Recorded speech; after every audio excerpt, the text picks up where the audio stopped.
In this video, we'll discuss how to name and write formulas for ionic compounds with transition metals.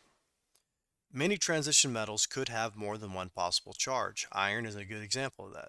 Iron has a 2 plus or a 3 plus charge, but others like zinc only have one possible charge. This periodic table is incomplete. It does show a lot of these charges, but it's missing several. For example, vanadium has 4 possible charges, even though it only shows 2. So when we name these transition metals with more than one charge, we have to include the charge in the name.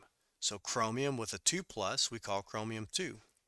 Chromium 3 has a positive 3 charge. Copper 1 has a positive 1 charge. Copper 2 has a positive 2 charge.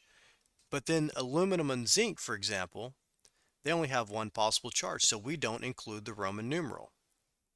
How do you know if it only has one possible charge? I give you this chart on the back of your periodic table. And you can see aluminum and zinc, for example, one possible charge. When you take the name and write the formula, we use the Roman numeral to determine the charge of the transition metal. So iron has a 3 plus charge, and then we use the charges of these ions to write the formula. Remember, oxygen always has a negative 2 charge. So the anions are easy because there's no variation in charge. So we swap the 3 down to the oxygen, we swap the 2 down to the iron. But when you want to go in the opposite direction, go from formula to name, you would do that in reverse. So if there's a 3 on the oxygen, that means that there was a positive 3 charge on iron. So 3 oxygens means that was a positive 3 because we had to swap and drop. And then the negative 2, we have 2 iron. So if we were to swap and drop, that would work out, right? The positive 3 swaps over to the oxygen, the negative 2 swaps over to the iron. And so we call it iron 3 oxide, iron 3 oxide. You'll get examples like this where you have the formula and you have to determine the ions and the charge of those ions. The strategy is complete the anion side first because there's no variation in charge with anions. You look at your periodic table and you know exactly the charge of all of those. And then you want to break it down. So if you look at this first one, we have 2 fluorides, and you know that each fluoride has a negative 1 charge.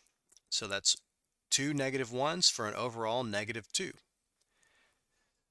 We have 1 iron, but what's the charge of that iron? So your ionic compounds have an overall 0 charge, right? So what minus 2 equals 0? Well, 2 minus 2. There's only 1 iron, so the charge of iron is positive 2. Cu2S, we have 1 sulfide with a 2 negative charge. That means the overall charge of the anion is negative 2. Copper, there's 2 coppers. What's the charge of each one of those coppers? Well, we know 2 minus 2 equals 0, and there are 2 coppers, so each of these coppers is a positive 1 charge.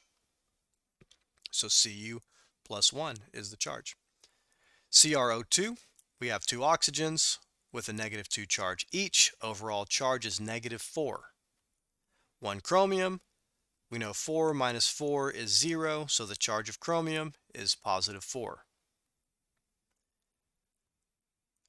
MnI4, 4 iodides with a negative 1 charge each, so that's an overall negative 4.